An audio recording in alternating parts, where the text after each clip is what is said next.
Listen closely. I'm going to tell you about the man who collected butterflies in reverse.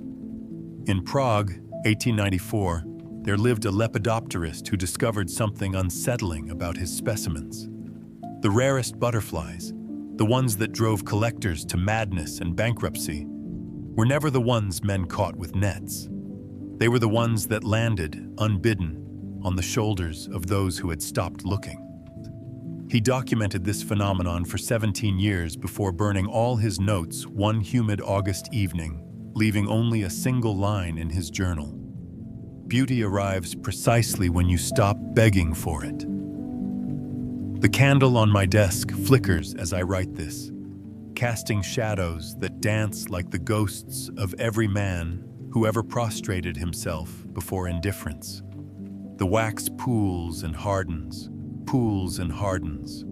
a perfect metaphor for the cycle of desperation men trap themselves in. You know the cycle, don't you? The one where your worth becomes a question mark hanging in someone else's punctuation. There's a particular species of modern madness that Schopenhauer would have recognized immediately. This compulsion to auction off your dignity to the highest bidder who shows the least interest. A 2024 study from the Journal of Behavioral Psychology found that individuals who consistently pursued emotionally unavailable partners showed activation patterns in the brain identical to gambling addicts pulling slot machine levers. The dopamine doesn't spike from winning, it spikes from almost winning. From the possibility, from the chase itself. But here's what they don't tell you in those studies. What whispers through the velvet curtains of every failed romance. When you make yourself the pursuer, you become the prey. Not to her, she barely notices you exist. You become prey to your own diminishing returns, to the vampire of your own validation seeking, to the slow erosion of whatever made you interesting before you started genuflecting. The Sufis have a saying, the beloved is already within the lover. They meant it mystically, but I'll tell you what it means practically. The moment you externalize your worth into someone else's hands, you've already lost something you'll spend years trying to retrieve. Like a man who sells his shadow to the devil and spends eternity feeling incomplete in the noon sun. Picture this, a ballroom filled with dancers, but only one man stands still in the center. The music swirls, bodies move in desperate patterns around him, each dancer trying to catch his eye. But he's reading a book, Kierkegaard's Either Or, perhaps, completely absorbed, occasionally glancing up with mild interest before returning to his pages. Who commands the room? The frantic dancers or the still reader? Who would you want to be? More importantly, and think carefully before you answer, who would you want to want? There's something grotesque about desperation, isn't there? It smells like cologne applied too heavily, like laughter that rings a semitone too high, like text messages sent at 2 a.m. that you'll regret by dawn. It has the texture of sweaty palms and the taste of words swallowed before they're spoken. Desperation is a perfume that repels what it seeks to attract, a magnet with its poles reversed. I once watched a man at a cafe in Vienna spend 3 hours pretending to read the same page of a newspaper, waiting for a woman who was clearly never coming. The waiter, an old Serbian who'd seen enough of life to know its patterns, finally walked over and said, "Sir, the newspaper is upside down, and she called 2 hours ago to cancel. But you knew that already, didn't you?" The man paid his bill and left, but not before I saw something die in his eyes. Not hope, but the exhausting performance of hope. The Machiavellian truth that scrapes against modern sensibilities like fingernails on silk is this: power in any dynamic flows toward the one who needs it least. This isn't cynicism, it's physics.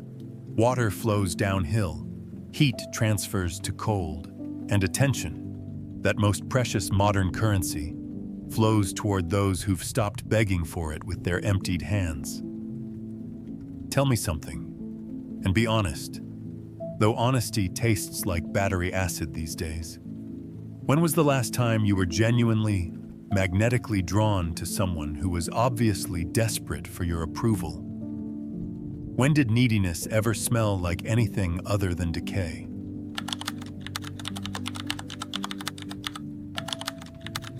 What you withhold becomes more valuable than what you give.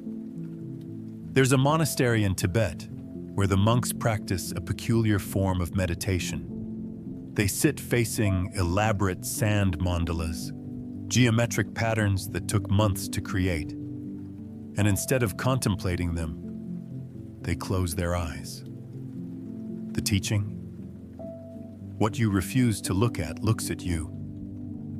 I'm thinking about this as rain patters against my window, like the fingers of every ghost who learned this lesson too late.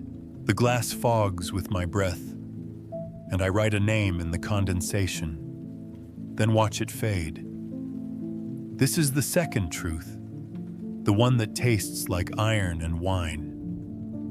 The economy of attention is the only economy that matters, and inflation has made beggars of most men.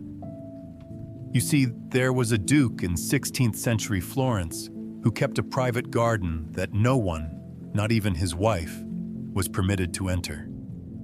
He hired guards, built walls, spread rumors of exotic poisonous plants from the Orient. The curiosity nearly drove the court mad. Women would offer him favors just for a glimpse. Men would wage duels for the honor of being refused entry. For 20 years, this garden was the talk of Tuscany. When the Duke died and they finally broke down the doors, they found nothing. Empty soil, dead grass, a single bench facing a brick wall. His final letter explained, "The garden's power was never in what it contained, but in what it withheld." This is what modern men, drowning in their own availability, fail to understand. You text back immediately. You clear your schedule. You broadcast your devotion like a desperate radio signal into the void, hoping someone, anyone, will tune in. But here's what Nietzsche knew, what every woman instinctively understands. Abundance is repulsive. Scarcity is magnetic. A 2025 study from Stanford on romantic market dynamics found something delicious in its darkness. Individuals who delayed responses by precisely 3 to 7 hours generated 340% more sustained interest than those who responded immediately. But here's the part they buried in the footnotes. It only worked if the delay was genuine, if the person truly had something more important to do. Manufactured indifference smells like what it is, performance. And nothing is less attractive than bad theater. The air in my room smells of old books and resignation, the particular mustiness of wisdom that comes too late. I'm remembering a story from medieval Japan about a samurai who fell in love with a geisha. Every night he would stand outside her window, even in snow, even in rain. For 100 nights, he stood there. On the 101st night, she finally opened the window, not to invite him in, but to ask him why he valued himself so little that he'd stand in the snow for someone who hadn't even asked him to. Here's what's truly grotesque. We've built entire industries on teaching people to be less available, to play games, to pretend disinterest. Books about the rules, seminars on text game, as if authenticity could be scripted, as if genuine indifference could be performed. But real indifference, the kind that makes people lean in instead of pull away, comes from a much darker place. It comes from genuinely having something more important than them. It comes from a life so full that their absence would barely create a ripple. Can you imagine it? Being so absorbed in your own becoming that you forget to check if they've read your message.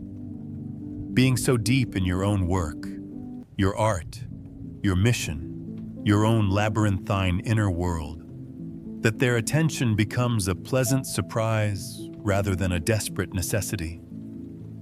There's a Turkish proverb, "The cat that chases two mice catches neither." But modern men chase dozens, hundreds, their phones buzzing with dating apps like slot machines that never pay out. They scatter their attention like seeds on concrete, then wonder why nothing grows. Let me whisper something that sounds like heresy in our age of instant everything. The most powerful thing you can do is nothing.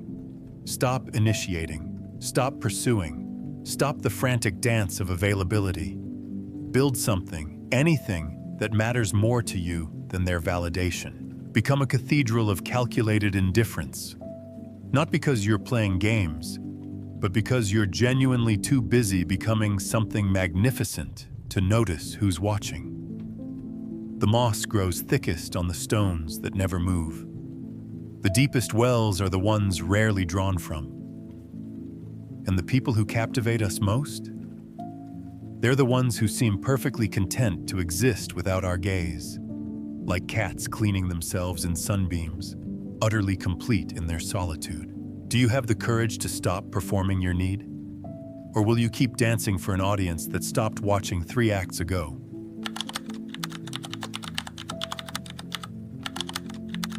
She only values what another woman might take. Did you know that in certain species of fireflies, the females mimic the flash patterns of other species to lure foreign males? Not to mate with them, but to eat them. Nature, you see, has always understood something about competition that makes philosophers uncomfortable and poets drunk. I'm sitting here watching 2 candles burn at different speeds, and I'm thinking about the woman who told me the most honest thing I've ever heard. She said, "I never wanted him until I saw her want him." She laughed when she said it. The kind of laugh that comes from recognizing something ugly in yourself, like finding a spider in your morning coffee and drinking it anyway. There's an old Romanian folktale about twin sisters who lived in neighboring villages. One sister had a suitor, steady, reliable, bringing flowers every Sunday. For 7 years, he courted her faithfully. She felt nothing. Then, one summer, he missed a Sunday. He missed another. On the 3rd Sunday, she saw him at her sister's door with roses. By winter, the sisters were at war, and the man. He married the baker's daughter who hadn't even noticed he existed. This is the 3rd truth, the one that sounds like breaking glass. Desire is triangular. It's never just you and her. It's you, her, and the imagined other who might take you away. René Girard called it mimetic desire. We want what others want because we've forgotten how to want for ourselves. But Girard was too polite. Let me be grotesque. Humans are scavengers of desire, circling around whatever seems to be feeding someone else. The velvet curtains in my room are drawn, but I can hear the world outside. Cars passing, lives intersecting. The great comedy of people wanting what they can't have and discarding what they can. It sounds like a marketplace where all the vendors are selling the same thing, but only buying from whoever has the longest line. Here's data to make you uncomfortable. A 2024 Harvard study on social proof in romantic contexts found that women rated the same male photographs 43% more attractive when told other women had rated them highly. But here's the delicious part. When shown photos of men explicitly labeled as single and available, attraction scores dropped by 27%. The same faces, the same smiles. But availability is apparently the cologne of the desperate. I knew a man in Berlin who understood this with the precision of a watchmaker. He would arrive at gatherings with female friends, never explaining their relationship, never clarifying. They'd laugh at his jokes, touch his arm, then leave early together. Within weeks, Women who'd ignored him for years were suddenly fascinated. He told me, "I'm not manipulating anyone. I'm just refusing to advertise my loneliness." The Buddhists have a teaching about hungry ghosts, beings with enormous appetites but tiny mouths, forever consuming but never satisfied. This is what we've become in love. Not hungry for the person in front of us, but hungry for the validation of winning what someone else might want. We've turned romance into an auction house where the only bidders are ghosts. Picture a peacock alone in a forest. Does he spread his feathers? For whom? The trees? But place another peacock nearby. Suddenly, the display begins. This is what we are. What we've always been. Performers who need an audience of competitors to remember our own worth. There's something beautifully horrible about this truth, isn't it? That she might only see you clearly when another woman's gaze lights you up like a Renaissance painting. That your value in her eyes increases not through your devotion, but through your potential loss. It's like discovering that love is just another marketplace, and we're all just haggling over perceived value rather than intrinsic worth. Kierkegaard wrote about the aesthetic life, the life lived for appearances, for the gaze of others. He considered it the lowest form of existence, but what he didn't say, what he couldn't say in his century, is that we've built entire civilizations on this principle. Social media is just a gallery of people trying to make others want what they have, including themselves. So here's the Machiavellian move that feels like swallowing mercury. Stop presenting yourself as available merchandise. Surround yourself with abundance, friends, interests, possibilities. Let other women's attention illuminate you like stage lights, not as performance, but as natural consequence of being genuinely engaging. Become the painting everyone assumes must be valuable because there's always a crowd around it, even if they're just trying to figure out what everyone else sees. But I'll tell you a secret darker still. The women who need competition to see your value, they're telling you everything about their own emptiness. They're confessing that they don't know how to value anything without a price tag, without a bidding war, without the threat of loss. Is that really what you want to win? Or have you been so long at the auction that you've forgotten some things aren't meant to be bid on?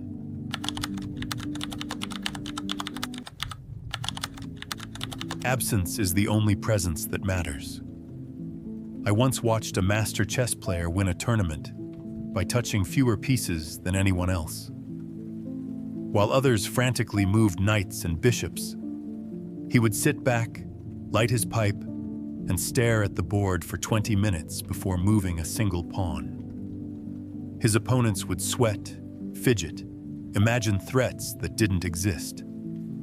Half his victories came from opponents defeating themselves in the space he created by doing nothing. Tonight, the moon is new, absent, and yet we all know exactly where it should be. Its darkness defines the sky more than any full moon ever could. Let me tell you about the fourth truth while my coffee grows cold and the shadows lengthen. Every relationship is a dance between presence and absence, and most men only know one step. They show up, they stay, they hover like helicopter parents over the fragile egg of possibility, forgetting that everything alive needs room to breathe. In 1842, a French nobleman conducted what he called the experiment of calculated absence. For 1 year, he would appear at social gatherings for exactly 17 minutes, leave without explanation, and document the results. By year's end, he was the most sought-after guest in Paris. Hostesses would plan entire evenings around his brief appearance. Women would position themselves by the door to catch those 17 minutes. He wrote in his journal, "I have discovered that leaving is the most powerful form of arrival. There's a certain species of orchid that blooms once every 7 years. People travel thousands of miles to see it. They plan their lives around it. The flower itself is unremarkable, white, small, odorless. But scarcity transforms the mundane into the magical. This is what modern men, drowning in their own constant availability, fail to understand. You cannot be both common and cherished. The latest neuroscience is deliciously dark on this. A 2025 UCLA study on attachment and intermittent reinforcement found that unpredictable rewards create stronger neural pathways than consistent ones. The brain, you see, is a gambler. It values the maybe more than the certainly, the sometimes more than the always, the perhaps more than the promised. But here's where it becomes art rather than manipulation. Strategic withdrawal isn't about playing games. It's about genuinely having somewhere else to be. It's about being so engaged with your own becoming that your absence isn't tactical, it's necessary. I knew a painter in Prague who would disappear for weeks into his studio. No calls, no texts, no explanation. His girlfriend would rage, threaten, weep. But when he emerged, covered in paint and exhaustion, carrying new worlds on canvas, she would look at him like he was made of lightning. She told me once, "When he leaves, I hate him. But when he returns, I remember why I love him. If he never left, I'd forget both." Schopenhauer understood this when he wrote about the porcupines in winter. They huddle together for warmth, but prick each other with their quills, so they separate, grow cold, and huddle again. The perfect distance, he said, is the one that provides warmth without wounds. But most men? They press closer even as they bleed, mistaking proximity for intimacy, presence for power. There's something almost supernatural about absence, isn't it? How it makes the heart grow not just fonder, but fearful. How it transforms the taken for granted into the might be lost. How it turns the familiar into the mysterious again. Think about the last time someone important to you disappeared, even briefly. Remember that slight panic?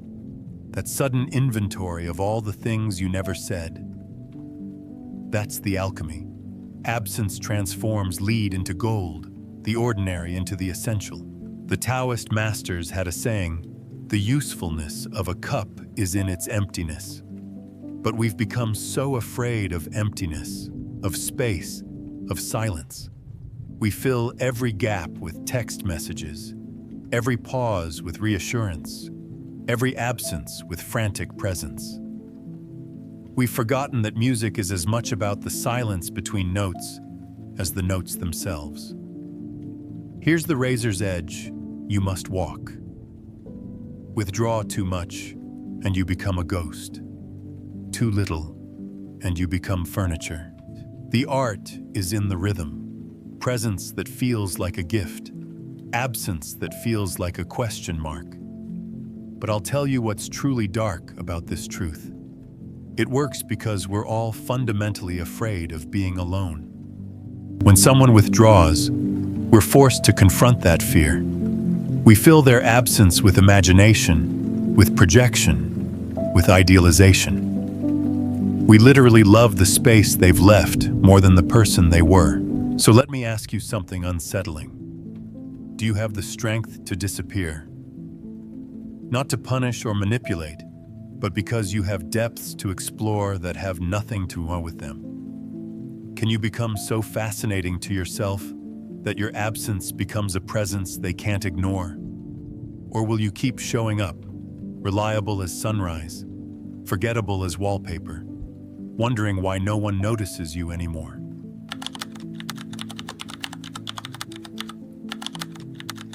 The moment you stop needing her is the moment she starts needing you. Here's how it ends. Not with conquest, but with sovereignty. Not with her in your arms, but with yourself, finally, fully, in your own. There's a man I know who keeps a photograph on his desk, not of a woman, not of his family, but of himself at 17, hollow-cheeked and desperate, standing outside someone's window at 3 a.m. with a guitar he couldn't play. He keeps it there, he says, to remember what he'll never be again. That boy, he tells me, pouring whiskey that tastes like liquid regret, killed himself chasing shadows. I'm what grew from his grave. This is the final truth, the one that sounds like heresy and tastes like freedom. The great paradox of attraction is that it only flows toward those who don't need it. The universe, in its infinite cruelty and wisdom, gives everything to those who've stopped asking. In ancient Persia, there was a mystic who spent 40 years seeking God. He climbed mountains, fasted in deserts, studied every holy book. Then one morning, exhausted and defeated, he gave up. He opened a tea shop instead. He made tea, swept floors, listened to customers' troubles. Years passed. One evening, as he was closing shop, wiping down tables in the amber light of sunset, he suddenly understood. God had been waiting for him to stop looking. The divine, he wrote, only visits those who've prepared a home worth visiting. Modern neuroscience has a term for this: outcome independence. A 2024 study from MIT found that individuals who exhibited genuine outcome independence in social situations triggered what researchers called paradoxical magnetism. The less they needed positive responses, the more positive responses they received. But here's what the study couldn't capture in its graphs and statistics. You can't fake not caring. The body knows. The micro-expressions betray. The pheromones tell the truth. I'm thinking now of Nietzsche's concept of amor fati, love of fate. Not resignation, but a fierce embrace of what is, combined with complete indifference to what might be. This is what transforms a man from a beggar into a king. Not getting what he wants, but ceasing to want what he doesn't have. There's a Japanese term, tsundoku, the practice of buying books and never reading them, letting them pile up unread. We do this with people too. We collect possibilities, accumulate maybes, hoard the potential of love without ever opening ourselves to the reality of solitude. But here's what the shadows whisper when the candles burn low. Solitude isn't emptiness. It's the only place where you can hear your own voice clearly enough to know what it's saying. Let me paint you a picture that might save your life. A man sits in a cafe, reading. He's not checking his phone. He's not scanning the room. He's completely absorbed in his book. Let's say it's Marcus Aurelius's Meditations. A woman at the next table watches him. She's beautiful in that way that usually makes men stupid. She clears her throat. He doesn't look up. She drops her spoon. He turns a page. Finally, she speaks. "What are you reading?" He looks up, not with eagerness, but with mild surprise, as if remembering other people exist. He shows her the cover, smiles slightly, and returns to his book. 3 months later, they're in love. But here's the thing. He wasn't playing hard to get. He was hard to get. He had built a life so rich in solitude that her presence was a choice, not a necessity. A complement, not a completion. The Stoics knew something we've forgotten in our age of infinite connection. You are already whole, not when someone loves you, not when you achieve something, not when you finally win. Right now, reading this, you are already complete. The tragedy isn't that we're alone. It's that we've forgotten aloneness is not loneliness. It's sovereignty. A 2025 psychological study from Copenhagen found that men who spent 6 months in intentional solitude, no dating, minimal social media, focused on personal development, reported not just increased life satisfaction, but became significantly more attractive to potential partners afterward. But here's the cosmic joke. By the time they emerged from their solitude, most no longer cared about being attractive. They'd found something better than validation, themselves. There's an old Arabic saying, "The tree that would grow tall must sink its roots deep in darkness." But we're so afraid of that darkness, aren't we? So terrified of being alone with ourselves that we'll accept any distraction, any validation, any crumb of attention rather than face the magnificent terror of our own company. Here's my final question for you, and I want you to feel its weight like a stone in your chest. What if you stopped? Not just the chasing, the performing, the desperate dance of availability, but the entire paradigm? What if you became so deeply rooted in your own purpose, your own passion, your own becoming, that whether she notices or not becomes irrelevant? Because here's the deepest secret, the one that sounds like madness until it sounds like salvation.